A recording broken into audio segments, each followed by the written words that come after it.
Hi guys. This video will show you how to change user folder locations in Windows 10, Documents, Downloads, Music, etc. To illustrate this procedure, we're going to use the Downloads folder as an example and show you how to move it to another location so that your web browser saves the files you download there. Open File Explorer and go to your user's main folder.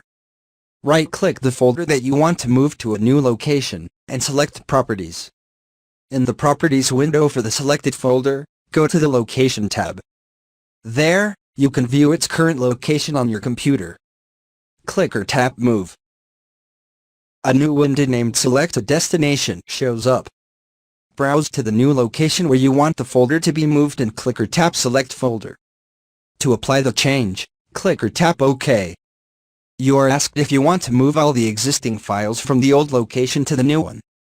We recommend that you click or tap Yes so that everything is moved and you don't have issues finding old files that are kept in the old location. The files found at the old location are now moved over. Once the process ends, you are done moving the selected user folder to a new location.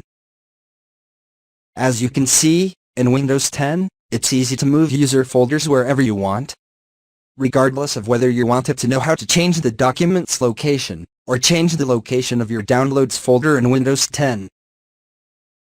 Thanks for watching this video.